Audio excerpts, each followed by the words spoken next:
ये देखिए कितने पुराने पुराने पेड़ हैं ये। देखिए ये मंदिर का गेट है, ऊपर से सीढ़ियाँ आ रही हैं। द्रोण शिव मंदिर शिवबाड़ी।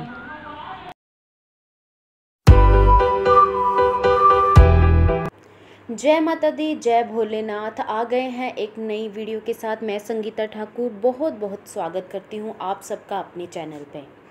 तो जैसे कि मैं एक पिछली वीडियो लेके आई थी जिसमें मैंने आपको भगवान शिव के एक प्राचीन मंदिर शिवबाड़ी का जो है वीडियो दिखाया था, वहाँ पर वो मंदिर दिखाया था और साथ में उसकी कथा सुनाई थी। उसी का ये सेकंड पार्ट लेकर आ गई हूँ आपके साथ। तो इसमें हम आगे की आपको कथा सुनाएंगे और साथ में वीडियो के एंड में कुछ वहाँ की क्लिप्स आपको दिखाएंगे जो वहाँ के हज़ारों वर्ष पुराने पेड़ हैं जो कभी काटे नहीं जाते। तो उसके बारे में मैंने आपको बताया था पिछली वीडियो में और वो क्लिप्स भी आपके साथ शेयर करेंगे। और आइए अभी जानते हैं आगे की कथा। और ये वहाँ पे अलग अलग मंदिर है, जैसे मैंने आपको बताया था कि मंदिर के चारों ओर बहुत सारी समाधियाँ हैं, बहुत सारी जिन भी साधु संतों ने वहाँ पर भक्ति करी है उनकी समाधियाँ बनाई हैं। तो ये है मंदिर के चारों ओर की वो समाधियाँ, जो बहुत समाधियाँ हैं। वहाँ पर हमेशा साधु संतों की कुटिया होती है जो वहाँ पर भक्ति करते हैं भगवान भोलेनाथ की, और वहीं पर अगर समा जाते हैं तो उनकी समाधियाँ बना देते हैं। तो आइए शुरू करते हैं आगे की कथा। तो मैंने आपको बताया था पिछली वीडियो में कि द्रोणाचार्य ने अपनी बेटी को कहा कि अब वो बालक मतलब कि शिव भगवान बालक रूप में उनकी बेटी से खेलने आते थे। अब वो बालक अगर हमारे घर में आपके साथ खेलने आएगा तो आपने उनके चरण पकड़ लेने हैं और छोड़ने नहीं हैं। उनको कहना है बस आप यहीं पर रह जाओ, अब यहाँ से मत जाओ। तो जैसे कि द्रोणाचार्य ने अपनी बेटी को कह दिया, तो आपको मैंने पिछली वीडियो में बताया था कि द्रोणाचार्य जी जो थे कैलाश पर्वत में भगवान शिव की भक्ति करने जाते थे, पूजा करने, दर्शन करने जाते थे। तो अपनी बच्ची को घर में छोड़ के जाते थे और भगवान शिव जो सबके रखवाले भोलेनाथ हमारे, तो उनकी बेटी का मन बहलाने, उनकी बेटी की देखभाल करने एक बालक बन के उनके घर आते थे, ताकि वो अपने माता पिता के पीछे से रोए ना, या फिर उनके पीछे से उसको वो खिलाते थे। तो वो छोटा सा बालक बन के वो उनकी बेटी के पास उनके घर आते थे जब भी द्रोणाचार्य कैलाश पर्वत पर भगवान भोलेनाथ के पास जाते थे। तो द्रोणाचार्य ने अपनी बेटी को कह दिया। तो द्रोणाचार्य की बेटी जो है घर पे थी। द्रोणाचार्य जी चले गए कैलाश पर्वत पर भगवान भोलेनाथ की पूजा करने, उनसे मिलने।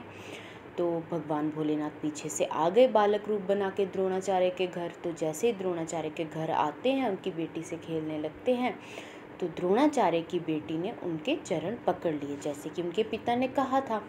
तो द्रोणाचार्य जी उसने बेटी ने कहा कि अब मैं आपसे कुछ मांगूंगी और आपको वो देना पड़ेगा।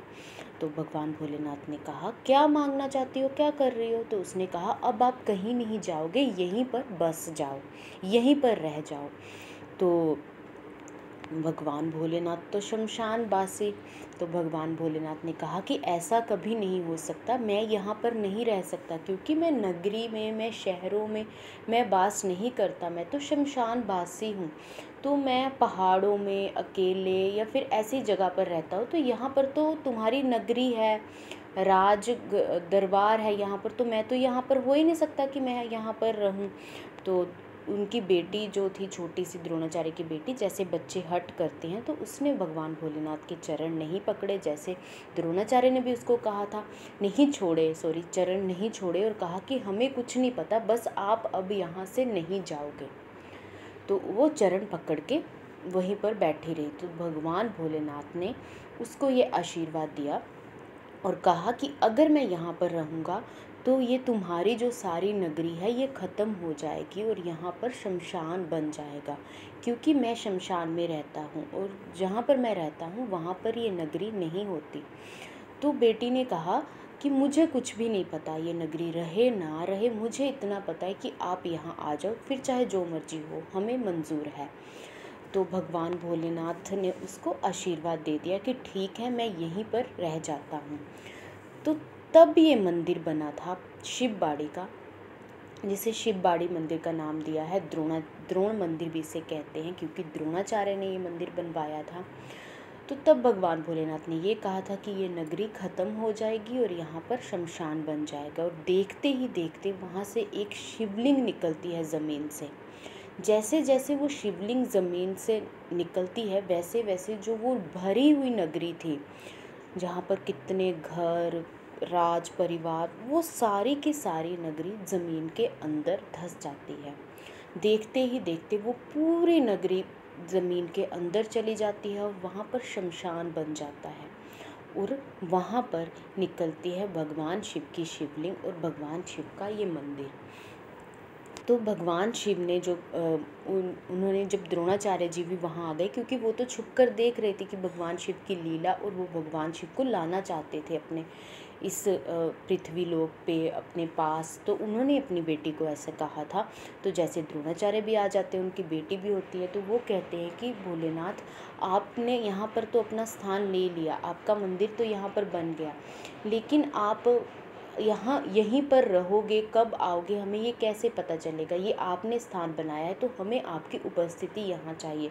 तो भगवान भोलेनाथ ने कहा कि ये तो नहीं हो सकता कि मैं हमेशा ही एक स्थान पे रहूँ यहाँ पर हाँ, साल में एक बार, कलयुग में साल में एक बार मैं इस मंदिर में ज़रूर आऊँगा। और वो भगवान भोलेनाथ ने एक दिन जो दिया था, वो दिया था बैसाखी के दूसरा शनिवार। जो बैसाखी आती है अप्रैल में, उसके बाद जो भी दूसरा शनिवार आएगा उस दिन मैं इस मंदिर में ज़रूर आऊँगा और अपने भक्तों को दर्शन दूंगा किसी भी रूप में। और माना जाता है उस शनिवार को यहाँ पर मेला लगता है, और माना जाता है कि उस दिन भगवान भोलेनाथ किसी भी इंसान के रूप में, बूढ़े के रूप में, भिखारी के रूप में, साधु के रूप में, किसी भी रूप में उस मंदिर में ज़रूर आते हैं। और बहुत से लोगों को भगवान भोलेनाथ ने दर्शन भी दिए हैं।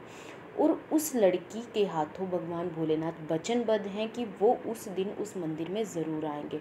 और उस दिन इस मंदिर में बहुत बड़ा मेला आयोजित किया जाता है, बहुत भीड़ होती है भक्तों की, और लोग बहुत दूर दूर से यहाँ पर भगवान भोलेनाथ के दर्शन देते हैं। और भगवान भोलेनाथ सबकी मनोकामनाएं पूर्ण करते हैं। तो तब से इसके चारों ओर जितना जितना उनकी नगरी थी, उतना ये एरिया जो है भगवान शिव के मंदिर शिवबाड़ी का पड़ गया। और उतने एरिया में जो भगवान भोलेनाथ ने वरदान दिया है कि यहाँ पर कुछ नहीं होगा, ना तो वहाँ पर कोई कुछ घर बना सकता है, ना तो वहाँ की लकड़ी काट कर उस एरिया से बाहर ले जा सकते हैं। जो इस मंदिर की बाउंड्री है उससे कोई भी बाहर कुछ नहीं ले जा सकता। और जैसे अभी आप स्क्रीन पे देख रहे हैं, ये वहाँ पर कुटिया है जहाँ पर साधु संत रहते हैं। यहाँ पर बहुत से साधु संत रहे हैं जिन्होंने यहाँ पर तपस्या की है, क्योंकि ये बहुत शांत एरिया है। अगर आप जाकर देखेंगे तो इतना मन लगता है यहाँ पर भगवान भोलेनाथ के चरणों में कि हर तरफ शिव ही शिव दिखते हैं और पूरी शांति है। ये आप देख सकते हैं चारों ओर जो है ये बस पेड़ पौधे हैं। और ये पेड़ों को अगर आप पास से देखेंगे तो ये बहुत साल पुराने हैं, जिनको कोई नहीं काटता, कोई ले जाता नहीं कहीं पर, जो भगवान भोलेनाथ का यहाँ पर वरदान है। क्योंकि अगर कोई इन पेड़ों को काट कर यहाँ से बाहर ले जाता है तो उसको इसके दुष्प्रभाव सहने पड़ते हैं, उस पर कोई ना कोई प्रकोप होता है। वो भी यहाँ की कुछ सच्ची कहानियाँ और घटनाएं हैं जो हम आपके साथ आगे शेयर करेंगे। तो अभी हम इसके इतिहास के बारे में आपको बताते हैं कि तभी से यहाँ पर शमशान हो गया। जो अभी हम आपको दिखा भी रहे हैं कि सीढ़ियाँ जैसे ये नीचे उतरते हैं तो सीढ़ियों के बिल्कुल सामने यहाँ पर शमशान घाट है। जो आसपास के गाँव हैं वो यहीं पर जो है लोगों को लेके आते हैं मृत्यु के बाद, यहीं पर उनका शमशान घाट है। और यहाँ पर जो ये कुआं है ये पांडवों ने तब बनवाया था जब पांडवों को 14 वर्ष का वनवास हुआ था। तो जब पांडवों को वनवास हुआ था वो भी इस स्थान पर आए थे। यहाँ पर उन्होंने मंदिर की सीढ़ियाँ बनवाई थी, यहाँ पर कुआं बनवाया था उन्होंने। ये पांडवों का खुदवाया हुआ कुआं है। पर इस मंदिर में जब भगवान भोलेनाथ आए थे, भगवान भोलेनाथ ने यहाँ पर अपनी शिवलिंग जो धरती से निकली थी, चारों तरफ यहाँ पर जो शमशान बन गया था, नगरी ध्वस्त हो गई थी, उस समय से इस मंदिर में कोई आ नहीं सकता था, क्योंकि यहाँ पर भूतों का वास हो गया था। जैसा कि भगवान भोलेनाथ ने स्वयं कहा था कि मैं शमशान वासी हूँ।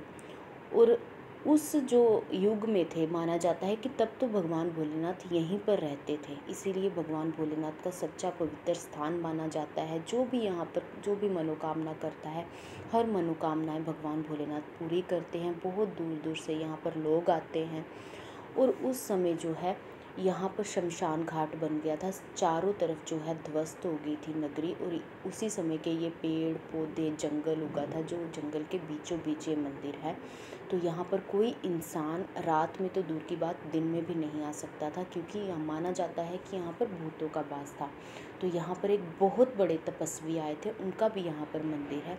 उसकी भी हम आपको आगे कहानी बताएंगे, अगर आप जानना चाहें कि कैसे उन्होंने इस मंदिर में लोगों का आना जाना शुरू किया, भगवान भोलेनाथ की भक्ति की, मनाया, वरदान लिया। तो अभी ये वीडियोज़ है जो आप देख रहे हैं स्क्रीन पे, वहीं पर जंगल के आसपास, मतलब मंदिर के आसपास के जंगल की आप देख सकते हैं कितना घना जंगल है और हज़ारों वर्ष पुराने ये पेड़ हैं। तो अगर आपको ये वीडियो अच्छी लगी हो, भगवान भोलेनाथ की कहानी अच्छी लगी हो, मंदिर अच्छा लगा, तो वीडियो को लाइक ज़रूर कीजिएगा। और अभी तक चैनल को सब्सक्राइब नहीं किया है तो चैनल को सब्सक्राइब कर दीजिएगा, ताकि आने वाली वीडियोस की भी नोटिफिकेशन आपको मिलती रहे। और इसी तरह जुड़े रहिए हमारे चैनल से। जय भोलेनाथ, जय भोले शंकर भोलेनाथ सबकी मनोकामनाएं पूर्ण करे और सब पर अपनी दया दृष्टि बनाए रखे। द्रोण शिव मंदिर, शिवबाड़ी, द्रोणाचार्य जी ने ये मंदिर बनवाया था, पांडवों के काल का ये मंदिर है। तो इसी रास्ते से हम आपको नीचे ले जाते हैं। नीचे कुआं है जो पांडवों ने खुदवाया था। तो ये सीढ़ियाँ नीचे जाती हैं और शमशान घाट है, क्योंकि आपको पता है जहाँ भी जिस भी स्थान पर भोलेनाथ का प्राचीन मंदिर है होता है, जहाँ पर भी भोलेनाथ की स्वयं जो है शिवलिंग प्रकट होती है, वहाँ पर शमशान घाट साथ में होता ही होता है। इसीलिए भोलेनाथ जी को शमशानवासी कहा जाता है। तो ये देखो, ये सीढ़ियाँ नीचे जा रही हैं और दोनों तरफ जंगल है। ऐसा जंगल जो मतलब कोई काट नहीं सकता, इन लकड़ियों को कोई ले जा नहीं सकता। अगर ये यूज़ होंगी तो यहीं पर शमशान घाट में यूज़ होंगी, अदरवाइज़ कोई भी इन लकड़ियों को कहीं पर नहीं ले जा सकता। तो